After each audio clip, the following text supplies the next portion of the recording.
Fala Starters, muito bem-vindos a mais um podcast da Start Security. Meu nome é Matheus Queiroz e hoje, como sempre, estamos sempre bem acompanhados aqui nos nossos podcasts. Hoje eu conto com a presença do Guilherme Queiroz, direto lá da Flórida, Estados Unidos. Fala, Guilherme. Opa, Matheus, tudo bem? E aí, Starters? Estamos aqui com um convidado especial, hein? Legal. Também temos um convidado aí, senhor Eric Skolarik. Fala, Eric. Também lá dos Estados Unidos bom? aí, participando com a gente. Legal. Bom, vamos lá. Então, a gente está aqui, o Guilherme aí, já da casa. A galera já conhece o Guilherme, também cofundador aí da página aí da Start Security. E hoje com o Eric, aí, evangelista de segurança da informação em terras de Donald Trump. Literalmente, vizinho do Donald Trump. Vizinho do Donald Trump. Você fica em Washington, né? Fico em Washington, D.C. Caraca. E aí, Eric, cara, tudo bem com você? Tudo ótimo, tudo tranquilo por aqui. Na vida de quarentena. No nosso último podcast, o Guilherme comentou como é que estava sendo a quarentena dele lá na Flórida. Mas já tá afrouxando já um pouco mais as coisas aí, né, Guilherme? Sim. Segunda-feira a gente já volta a ter os restaurantes, você podendo comer dentro dos restaurantes, e as lojas também vão começar a estar abertas. Mas eu acho que ainda vai demorar bastante aí para nossa vida voltar ao normal aí. Legal. E teve alguma diferença aí, Eric, em questão de Washington? Algum comportamento que você achou curioso? Eu acho eu tô vendo a rua um pouco mais cheia essa última semana do que na outra, em relação até ao estacionamento que fica aqui na frente do meu prédio. Mas aqui em Washington mesmo vai começar a voltar, não sei se é o normal, né? A partir do dia 15 de maio, né? Que é a notificação da Mayor aqui de D.C.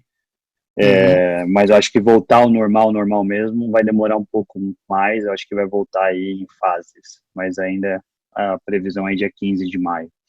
Entendi. Eu sempre fiquei curioso num assunto, antes da gente chegar aí nos termos que a gente quer conversar hoje, questão de política, questão dos os governantes também aí nos Estados Unidos, eles têm o direito, né, de decretar também que o Estado vai parar ou não, né? Isso não muda muito daqui, né? Porque aqui no Brasil, cada governador decidiu por uma coisa, né? Então, gerou certos atritos também políticos aqui entre nosso presidente com os governadores, né? Um exemplo do governador de São Paulo, que hoje é o João Dória, onde ele decretou, antes mesmo do que o governo de passar algum tipo de informação, São Paulo saiu na frente aí já isolando a população. E a medida do Dória foi bastante criticada por alguns membros do governo do presidente do Bolsonaro, e isso gerou muito atrito e gera até hoje. Mas eu acho que nos Estados Unidos também teve essa dorzinha de cabeça aí, né? Teve. Sempre vai, meio político sempre vai ter, né? Eu acho que alguns estados estão tomando ações mais restritas do que o governo federal, e outros estão sendo um pouco mais liberais, né? Mas eu acho que essa questão política sempre vai existir, né? A briga entre os partidos e briga entre os membros políticos, né? Sim. A similaridade com o ambiente do Brasil, essa polarização, ela também acontece aqui nos Estados Unidos. Então, você vê estados que são pró-Trump, estados que já têm um pensamento mais de esquerda, e são atacados e atacam também. É muito parecido aí com o que está acontecendo no Brasil nos últimos anos. Sim. Mas aparentemente o Trump, embora ele deve ter batido e foi batido também, ele conseguiu, acho que depois, né, dar uma acalmada nos ânimos. Né? Não sei, eu senti isso pelo menos vendo daqui de fora, né? Coisa que a gente não vê aqui no Brasil, que, não sei, é impressionante algum tipo de comportamento aqui. Nem vamos comentar, porque é complicado o que acontece aí no Brasil. Bom, beleza. Então, Guilherme, nos conduz aí junto com o Eric, aí a gente dá seguimento aí no conteúdo que a gente quer passar aqui para os starters, a gente mandar bala. Beleza, obrigado, Matheus.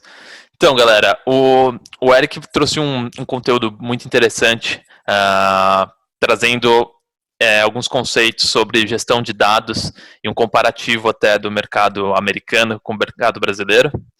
Então, a gente vai fazer esse bate-papo, é um conteúdo muito relevante, porque vai trazer uma visibilidade aí para quem está no mercado brasileiro, quem está começando agora, do que realmente interessa, né? Do que realmente as empresas, tanto aqui nos Estados Unidos quanto no Brasil, elas precisam definir como controles aí do ambiente. Então, vou passar a palavra para o Eric aí, ele vai fazer essa introdução no conteúdo. E, Eric, se você se sentir confortável, a gente pode ir fazendo algumas perguntas aí durante a sua fala aí. Com certeza, com certeza. Então, começando um pouco sobre o assunto de proteção de dados, né, é sempre importante quando a gente vai falar sobre um assunto é basear num framework, né. Tem diversos frameworks hoje em dia de segurança, né, e para proteção de dados não é diferente, né. O NIST tem um framework de cibersegurança, que eles vão atualizando no decorrer dos anos, o último é de 2018, e o NIST lançou esse ano um Privacy Framework, que é exatamente o que é o NIST? Assunto. O NIST é uma agência regulatória? É uma agência regulatória que eles têm diversos conteúdos em relação de definir políticas de segurança e formas de fazer segurança, né? Inclusive, eles ficam aqui na região de Maryland, perto de DC, né? Onde fica a matriz deles, né? O escritório matriz deles. Eles fazem diversos frameworks de segurança para ajudar as empresas a terem as diretrizes, né? O nicho de cybersecurity, eles falam muito sobre vários sentidos em relação a antivírus, firewall, processos, GMUDs e assim por diante, né? Eles colocam as melhores práticas aí para o mercado americano. Práticas. Exatamente. E muitas empresas seguem porque faz muito sentido que eles lançam como essas melhores práticas para a empresa ter um baseline, ter algo para seguir como base para iniciar a sua questão de segurança ou até para remodelar alguma coisa que já existe, né? Entendi.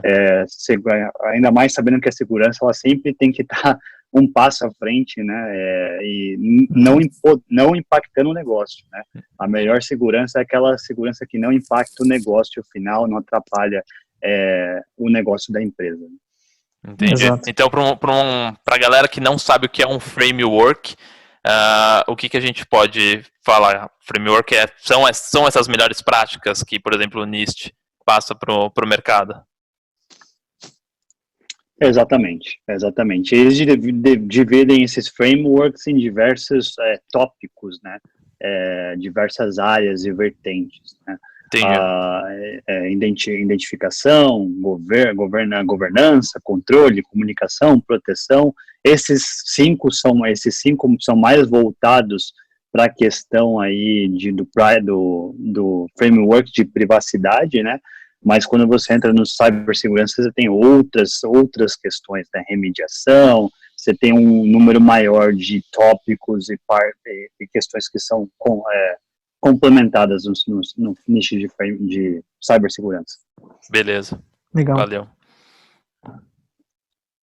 Bom, e aí falando um pouco do nicho de privacy, a gente tem visto aí começou com GDPR, né?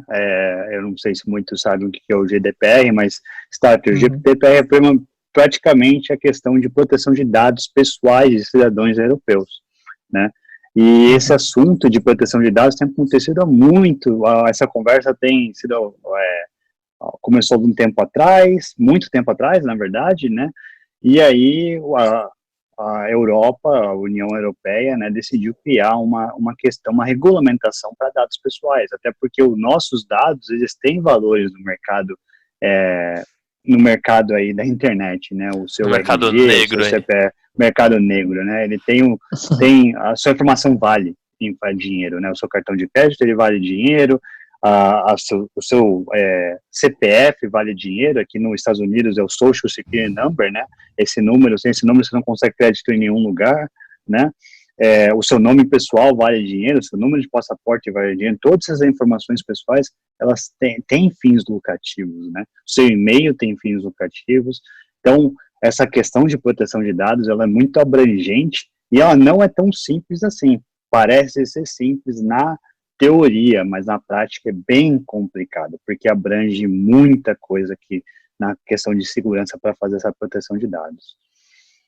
Legal. E aí, quando a gente está falando da questão das boas práticas do nicho em privacidade, né, eles falam em 5 tópicos, né, identificação, governança, controle, comunicação e proteção, assim como vocês podem ver aqui na minha tela compartilhada, né, esses são 5 tópicos, né, os principais tópicos, e dentro de cada tópico você tem a questão de inventariar informações, aonde estão minhas informações, como estão armazenadas, como que é o fluxo dessas informações na minha empresa, né? Então vamos dar exemplos práticos aqui. Eu tenho o Office 365, eu tenho o OneDrive, eu tenho Box, Dropbox. Como essas informações são armazenadas? Como elas são criadas? Quem gera essas informações? Quem faz uma higienização das informações? Não é? A gente fala hoje de higienizar a mão, de passar água sanitária para matar álcool em gel, para matar o vírus, mas tem a higienização também nos dados, essas informações são antigas, não são antigas, elas são sensíveis, não são sensíveis, quem que é o departamento responsável?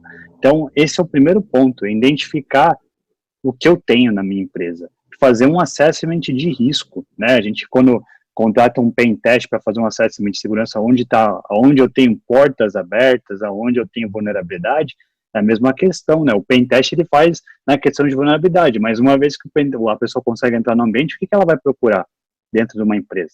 A informação. Exato. É a informação. Então, eu tenho feito muitas palestras com clientes e com pessoas, falaram em apresentações com clientes e com outras pessoas que hoje a sua informação é o novo óleo, né, a nova gasolina, né, aquela informação, a gente fala a expressão que data is the new oil, no qual é verdade, essa informação, quantos dados, quantas empresas tiveram brechas de segurança que milhões e milhões de informações foram expostas, né, se a gente pegar aí Target, PlayStation, Marriott, quem mais que a gente pode falar aí de exemplo? Facebook, Google, Apple, Adobe, a gente pega Amazon, a gente pega aí na escala aí dos últimos 10 anos, tem milhões de dados que foram expostos, entre senhas, cartões de crédito, endereço, nome, sobrenome. O mais novo aí foi a Nintendo, semana passada. Sim.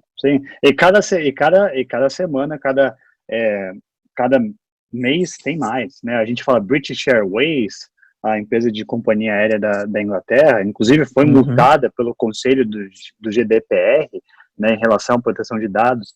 Então, caramba, funciona mesmo, então, esse GDPR. Então, a Marriott também foi multada na União Europeia. Então, não basta, é muito complicado, é muito abrangente, né? E se a empresa cresceu de uma forma desorganizada, e aí com a transformação digital, essa desorganização ainda fica maior, né? Porque você traz outros meios de compartilhar informações, outras formas de gerar conteúdo, depois é muito complicado de você conseguir centralizar, né? Ou conseguir consolidar. Então, a parte de identificação é um dos primeiros pontos. E aí depois você entra na parte de governança, que você começa a aplicar algumas políticas, você consegue aplicar treinamento. Um ponto da segurança é sempre instruir o usuário leigo, né? A gente pega dentro de uma área de hospital, um médico, ele não sabe o quão perigoso é compartilhar algumas informações do paciente por e-mail, ou até por mensagem no WhatsApp, ou até por uma mensagem no Telegram. Ele não sabe desses perigos, né, que são informações pessoais, né. Imagine o médico, a informação que um artista, um ator, ou um famoso tem algum problema de saúde, ele compartilha isso no meio que ele expõe essa informação para a mídia. E se é um atleta, ou se é um famoso, ele pode perder até patrocínio, ele pode perder até contratos, né, se é um jogador da NFL, pode perder até o contrato com o time, dependendo do problema de saúde que o jogador tenha, né, ou que o famoso tenha, ou que o atleta tenha.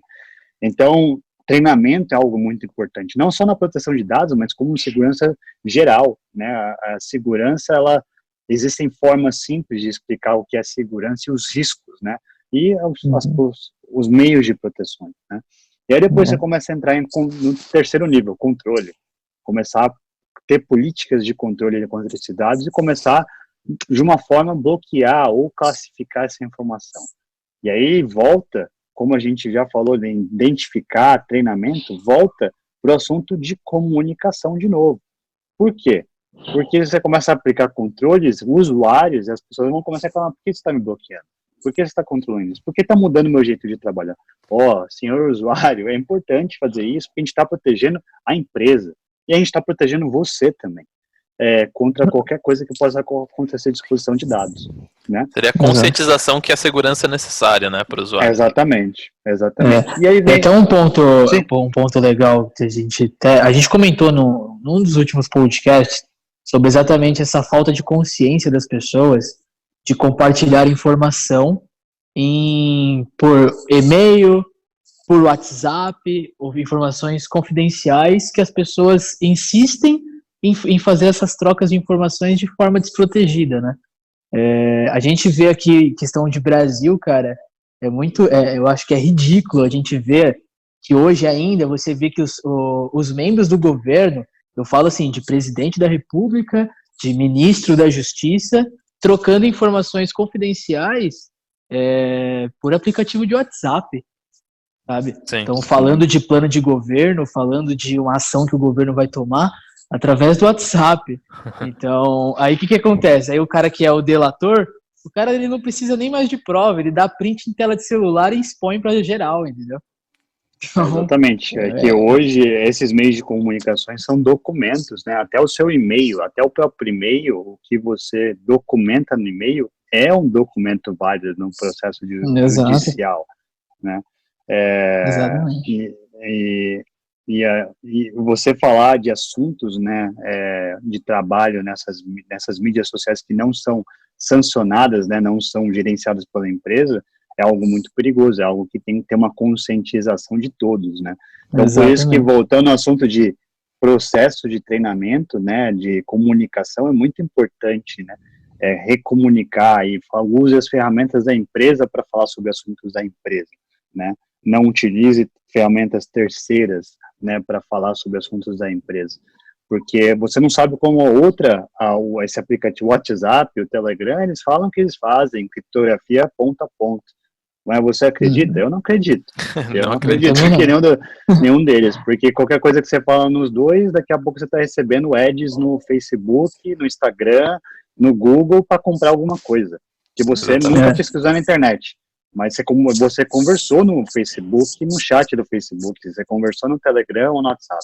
Então, a criptografia ponto a ponto, eu não acredito muito, porque eles fornecem serviço de graça, né? E como eles estão ganhando dinheiro com isso? Seus dados. Forma, eles estão ganhando dinheiro. Seus dados, suas informações. Exato. E aí, o último ponto, né, é a proteção de dados, né? Então, quando a gente fala do Privacy Framework, isso aqui é uma forma bem de alto nível conversar, não entrando tanto a fundo, sobre o Privacy Framework, as boas práticas do NIST, em relação à proteção de dados e privacidade. E aí a gente parte para um segundo ponto, né? Quando uma empresa quer fazer algo para proteção de dados, o que ela deve pensar, né? Aí tirando um pouco a boa prática do nicho, um pouco daquilo, mas o que eu devo começar a pensar? O que toda empresa tem, né? Dados, informações, depois ela tem os canais que essas informações vão ser transmitidas e pessoas. Toda empresa tem o número 1, 2 e 3, né? Uma vez que eu entendo os dados, os canais que essas informações são passadas e as pessoas, eu começo a entender como funciona o meu fluxo de dados dentro da empresa. Eu começo a colocar em prática e colocar políticas de segurança para proteger as informações. E aí tem diversas soluções que a gente pode falar na proteção de dados, né? A gente pode falar de DLP, a gente pode falar de e-mail security, a gente pode falar até de um firewall de próxima geração para fazer algumas políticas de controle de tráfego de informações entre redes, né? Então existem várias formas, mas esse aqui é o primordial, é a base, né? Eu entender meus dados, É eu entender os canais, é eu entender as pessoas. Uma vez que eu entendo os dados, eu posso fazer um link. Minha propriedade intelectual, minha informação indo para a rede, né? E depois, essa informação a pessoa que está fazendo isso é o RH. Ou uma informação que tenha conteúdo de cartão de crédito, por exemplo, né? PCI, está indo pelo meu endpoint, né? Meu computador, e quem está fazendo essa transação é um contractor, é uma pessoa terceira. Então depois eu consigo ligar esses pontos, né, de uma forma bem simples, bem simples mesmo aqui, sem entrar muito em assuntos técnicos, de como que você pode, de uma forma, implementar, né. Uma vez você entende a parte de dados e a de pessoas, a parte de canais é a parte mais fácil. É a mais fácil de implementar, porque você entendeu os dois. Onde tem pessoas, tem dados. Onde tem dados, tem pessoas.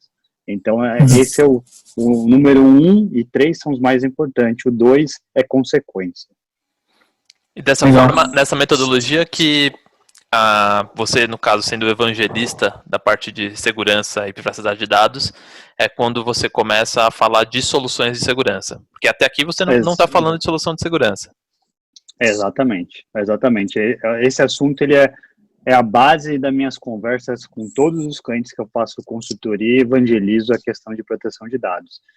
Não estou entrando em nenhum assunto da minha empresa, né? Eu trabalho hoje na ForcePoint, mas não estou entrando em nenhum assunto direcionado à ForcePoint, não estou falando nada de produtos, né? Estou falando simplesmente de assunto como proteção de dados, como que eu posso proteger dados, né? E uma vez você está conversando com pessoas, CISOs, né, CEOs, e até conversando com diretores, com as pessoas de um cargo de hierarquia maior dentro de uma empresa, ele não quer escutar sobre o produto, né, ele quer escutar sobre boas práticas de niche, boas práticas de como aplicar isso, né, e para as pessoas que estão começando no mercado, elas vão focar muito no produto, na parte técnica no começo, mas ela está sendo gerenciada por um CISO, ela está sendo gerenciada por um diretor de segurança, né? E sempre tem que pensar que a parte técnica é importante, mas a parte de gestão desse ambiente de forma mais alto nível é importante também para fazer uma comunicação com o CISO, porque às vezes alguns CISOs, alguns diretores de segurança, ele não quer saber o bits e bytes do que você está fazendo, ele quer saber o quanto isso vai impactar no negócio e qual o risco que será se não for aplicado ou se não for alterado, né? Esse é o principal ponto que um CISO ele pensa. Eu preciso manter segurança sem impactar o negócio. E se eu não conseguir aplicar algo de segurança, qual que é o risco que eu vou assumir, né? É isso que o CISO ele sempre vai pensar, é voltado ao negócio, né? Então, para quem está começando, é sempre importante ter essa visão também, né? Não só da técnica, mas também o que meu chefe do meu chefe pensa disso, né? E às vezes você explicando por que tem que ser feito, ele vai falar, vamos fazer isso, vamos aplicar essa política, vamos aplicar dessa forma, né? Então, algumas dicas aí para os pessoais, para o público aí da starters, né? Quando a gente conversa com nível gerencial de cargo mais alto das empresas. Show. Muito bom. Bom, e aí mais ou menos esses eu chamo de 3 pilares, né, de proteção de dados. E agora falando um pouco mais em relação ao mercado brasileiro e mercado americano, em relação à proteção de dados. Guilherme, você tem alguma pergunta, algo que você queria perguntar para a gente começar sobre esse assunto, esse bate-papo aí sobre Brasil versus Estados Unidos? Sim, eu acho que esse assunto ele é muito interessante, porque a gente estando no Brasil, a gente não tem... Na verdade, acho que a gente tem muitos paradigmas ou coisas que limitam nossa forma de olhar para o mercado americano. Eu, quando estava no Brasil, eu olhava para o mercado americano sendo uma coisa de outro planeta, né? Vou chegar lá, o pessoal vai estar usando o foguete da NASA para gerenciar os dados, coisa desse tipo. E a gente vê que, a partir do momento que a gente entra no mercado americano, que eles sofrem também de gestão de dados, eles sofrem também em como ter uma forma concisa de como implementar a segurança da informação. Então, assim, que eles também são de carne e osso, né? Eles também passam pelas mesmas dificuldades que empresas brasileiras também passam. Então eu acho que esse assunto vai trazer uma luz aí para quem está lá no Brasil, às vezes se lamentando por estar no mercado brasileiro, que não tem tanta visão de segurança, etc. Sim, eu acho que eu estou um ano e meio aqui nos Estados Unidos, né? Fui transferido pela empresa aqui para os Estados Unidos, mas antes disso toda a minha carreira foi no Brasil, no mercado de segurança aí durante quase 10 anos em segurança da informação, sendo que aí 8 anos, praticamente 8 anos e meio no Brasil. E minha base é toda no Brasil, e quando eu vim para cá, eu falei, nossa, aqui foi exatamente a mesma questão. Pô, aqui os caras vão ter o melhor de tudo, o melhor... E alguns clientes que eu visitei, e a questão de displicência em proteção de dados, às vezes é até maior que um cliente menor no Brasil, que tem bem menos faturamento, né? Então a gente, às vezes, fica um pouco surpreso. O que eu vejo de diferença, né, é que o mercado americano tem mais dinheiro, as empresas têm mais dinheiro, o faturamento é muito alto, né? E eles têm mais pessoas, às vezes, para fazer as mesmas coisas ou fazer o que uma pessoa no Brasil, aqui nos Estados Unidos contratam 5 para fazer a mesma coisa.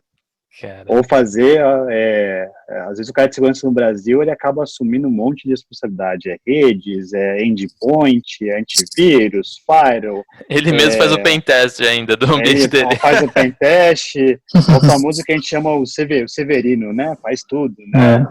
Mas aqui nos Estados Unidos eu vejo muito que eles focam, tem pessoas focadas para cada área, um cara só para antivírus, um cara só para proteção de dados, um cara só para Office 365, não só Office 365, um cara só por a parte do OneDrive do Office 365. Uau. E eu acho que eu vejo essa a principal diferença. Em relação a regulamentações, eu vou até, aqui nos Estados Unidos você tem o RIPA, né, que é o RIPA, o que significa o RIPA?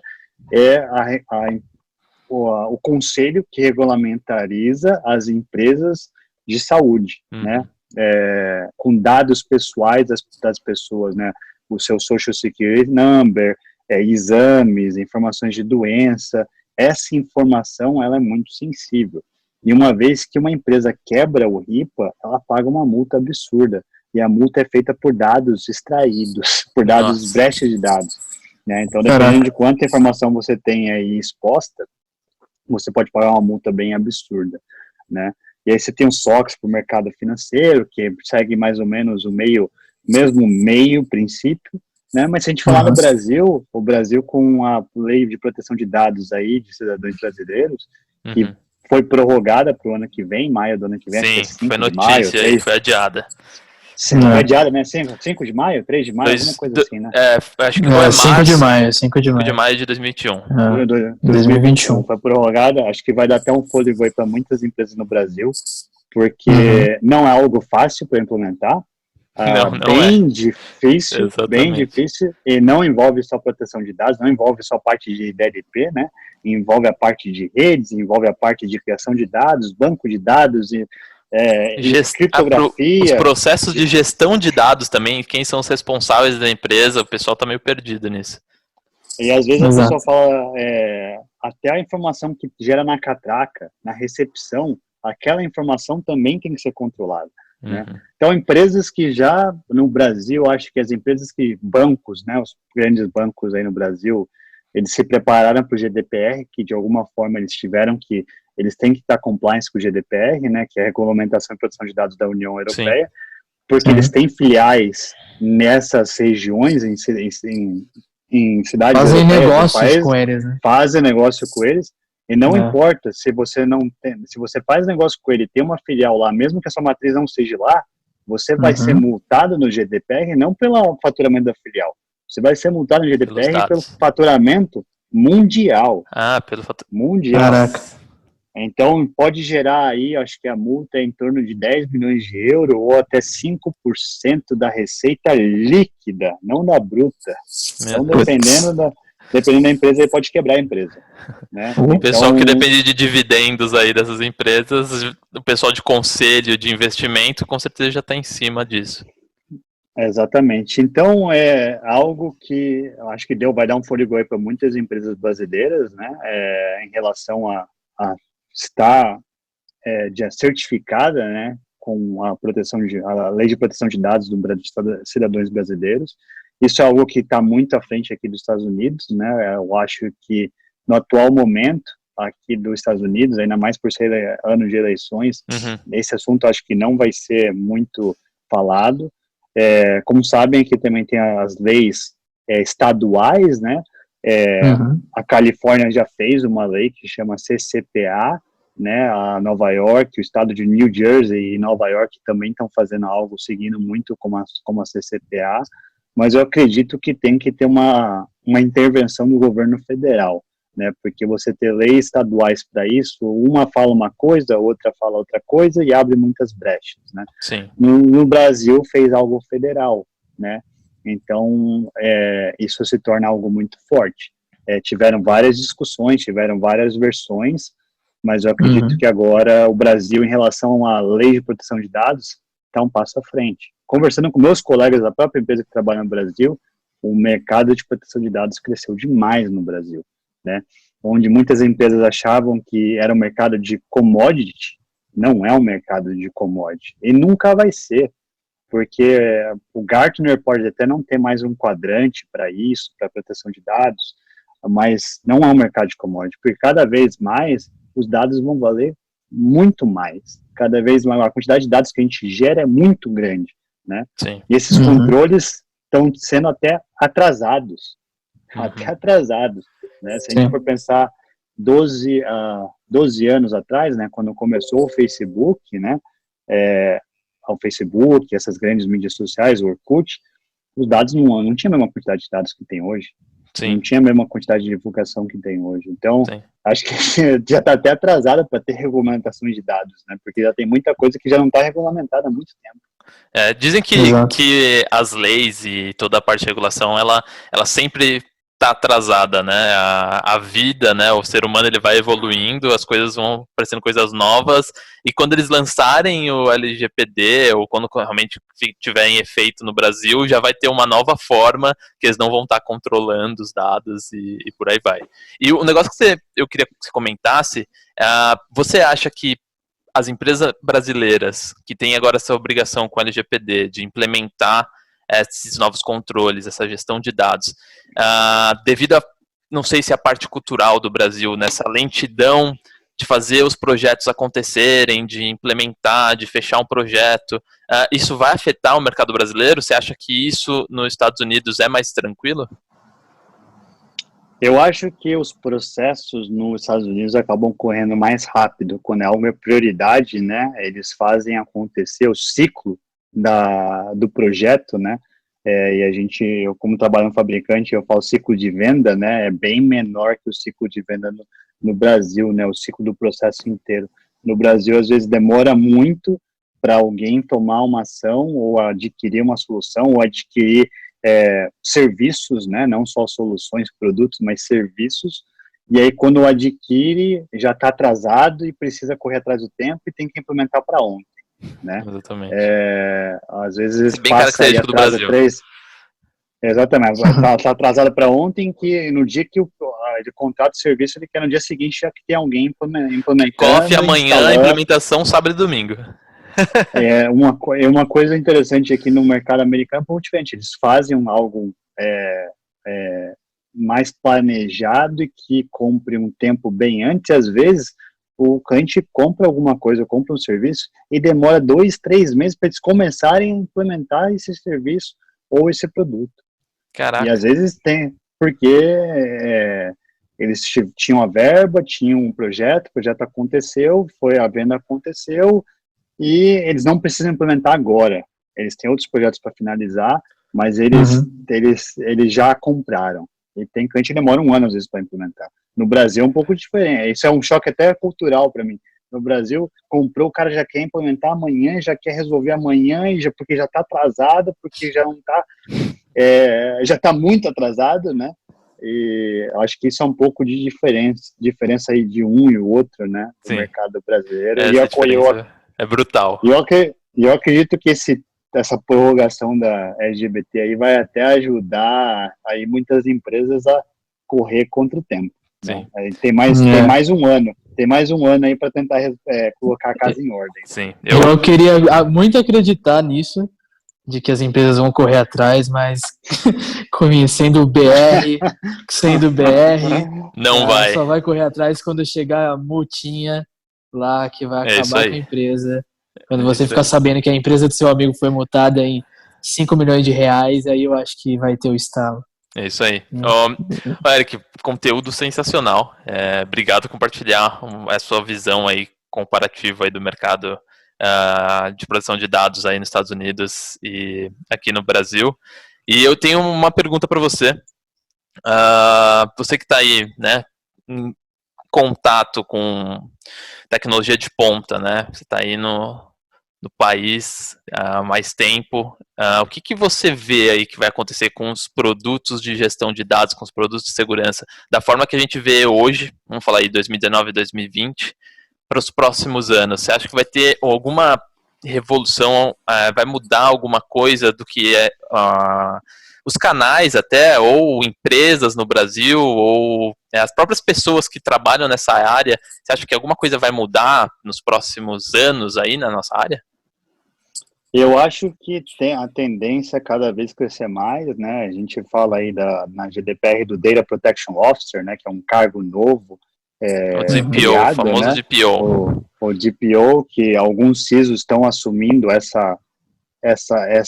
esse cargo. Aí tem opiniões controversas, que é um conflito de interesse, né? Que o CISO não deveria estar assumindo esse cargo, deveria ser uma pessoa específica, né? Porque o mesmo cara que implementa é o mesmo cara que gerencia. Então, não fizeram o curso de triângulo de corrupção, esse pessoal, hein? Eu acho que o mercado, com a questão de dados só cresceu, com a proteção de dados só tem crescido. Mas um outro ponto também, as ferramentas estão tendo que mudar a questão, porque as ferramentas que trabalham só no conteúdo da informação, sem ter um contexto, elas não são tão efetivas. Então, hoje, e até o RSA, a conferência do RSA, né, esse ano, o assunto foi o elemento humano, né? E aplicar segurança em cima de elemento humano é muito importante, porque o elo mais fraco na segurança é a pessoa, é a credencial daquela pessoa, é a interação da pessoa, é a pessoa clicando no link. Então, hoje existem ferramentas que trabalham sobre conteúdo da informação, dado sensível, mais o comportamento do usuário, e para você aplicar as políticas de acordo com o comportamento daquele usuário. Estamos falando de inteligência artificial, machine learning.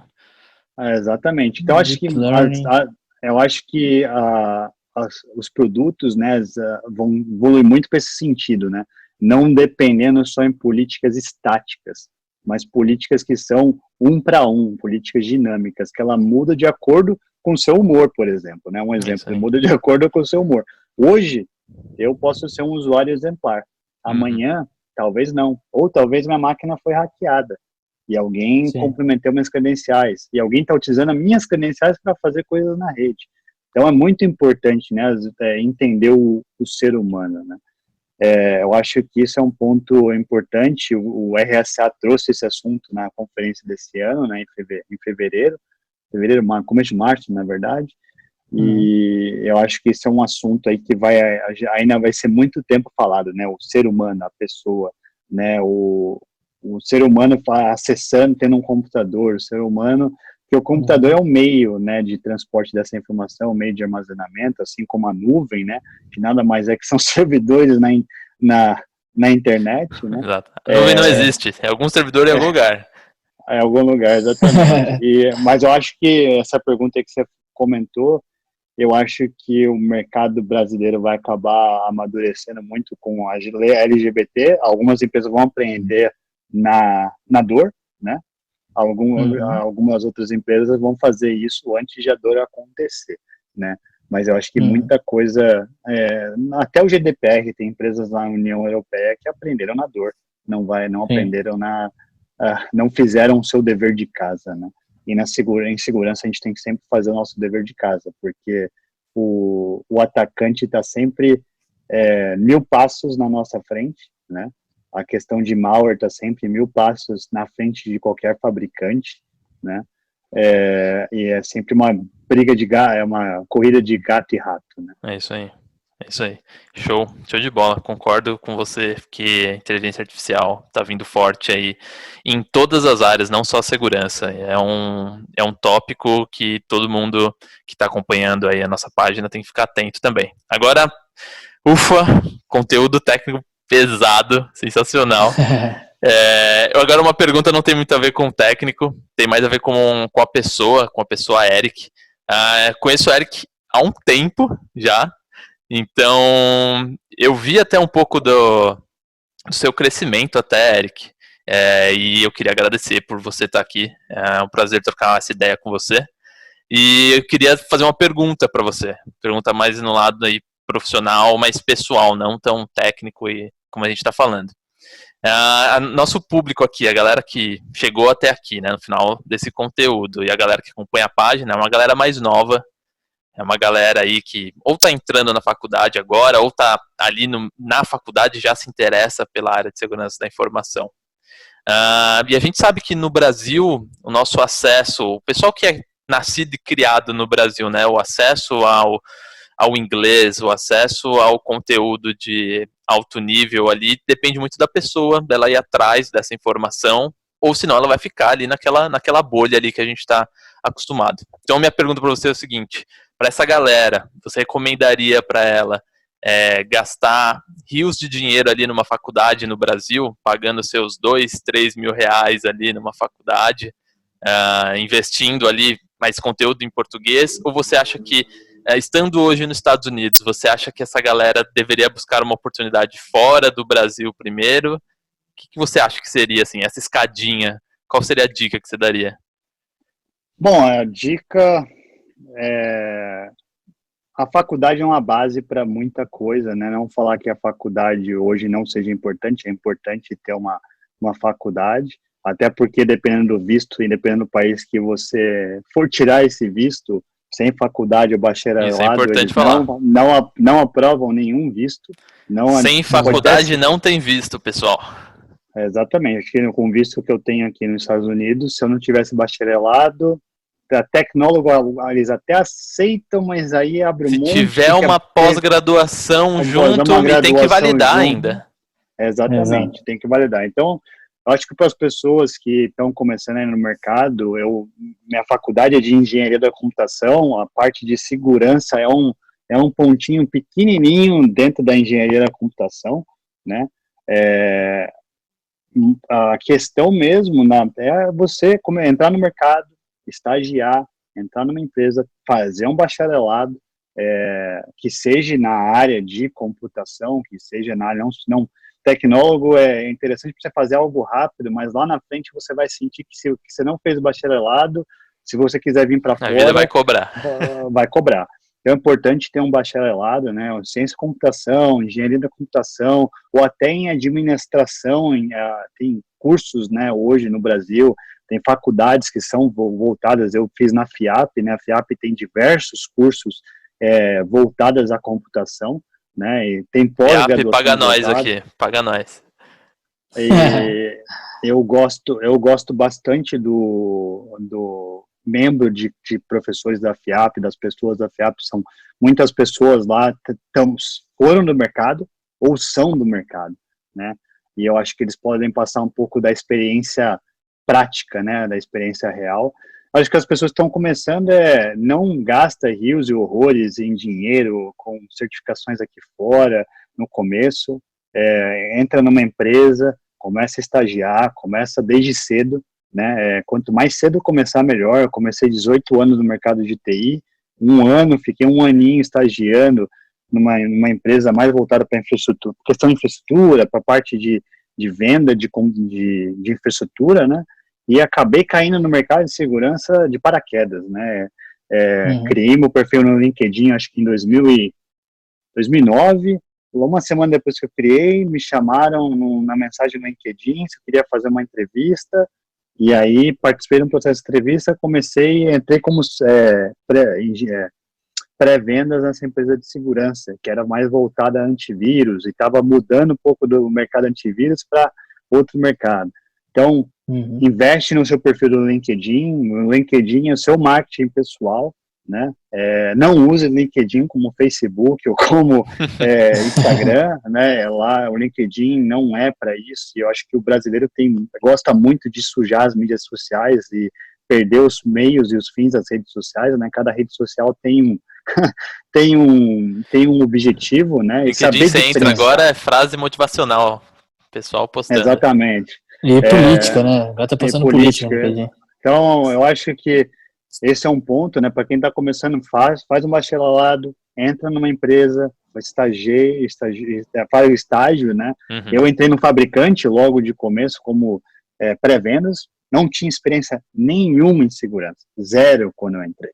Mas eu tinha vontade de aprender, de correr atrás, de estudar, que noites viradas estudando sobre o assunto, melhorando sobre o assunto, e me dedicando, e ainda fico hoje estudando, né?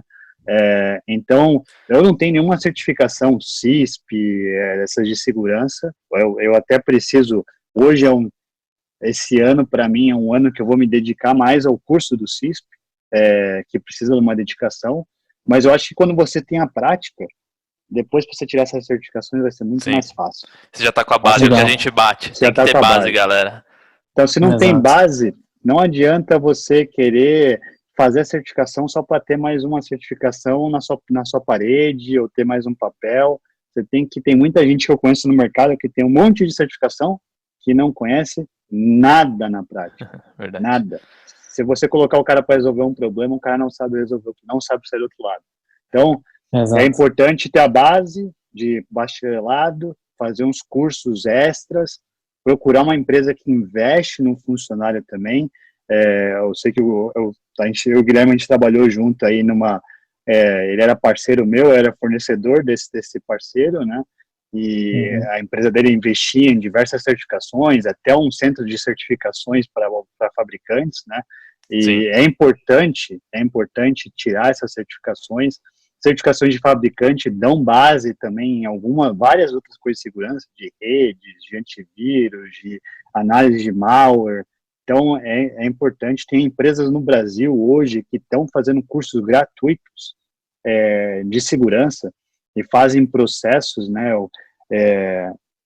Acho que a Trend Micro tem um curso, para estagiário, para quem nunca trabalhou na vida. Eu trabalhei durante a quarentena, vários fabricantes liberaram vários treinamentos de graça para você poder fazer de casa aí. Eu acho que na Trend Micro faz um workshop de 3 meses ou 2 meses com pessoas que nunca trabalharam em segurança. Eles fazem do básico até o mais avançado, e depois os melhores eles contratam. Show. Os melhores que estão na prova. Então, tem empresas fazendo isso é interessante, que a Trend Micro está fazendo isso. Tem outras empresas gerando cursos gratuitos aí na internet, né? Tem muita informação na internet. Sim. Muita informação na internet. No YouTube, tem que ir atrás, no Google. Tem que ir atrás. É isso aí. Estudar. É importante sempre estudar. É isso aí. Exato. Muitas horas, galera. Não é só trabalhar, não. Só trabalhar não traz conhecimento. Você tem que estudar também. Você para aí, final de semana não é só para churrasco e cerveja, tem que estudar também, porque senão não avança. Show de bola, Eric. Obrigado pela resposta aí. Matheus?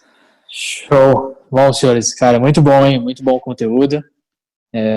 Acho que foi muito foda. É sempre bom a gente poder, né, trocar essa ideia, esse bate-papo, trocar experiência. E para as pessoas que nos ouvem, que nos acompanham, a maioria das dúvidas dessas pessoas estão nisso, né? Do que fazer, de como começar.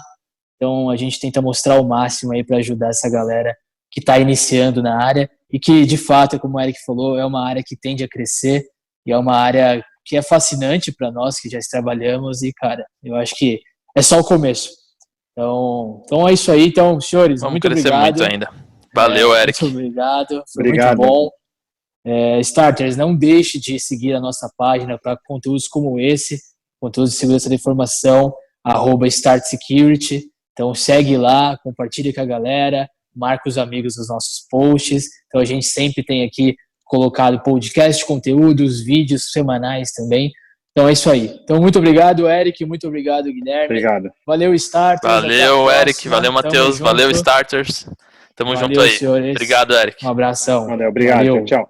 Valeu. Tchau.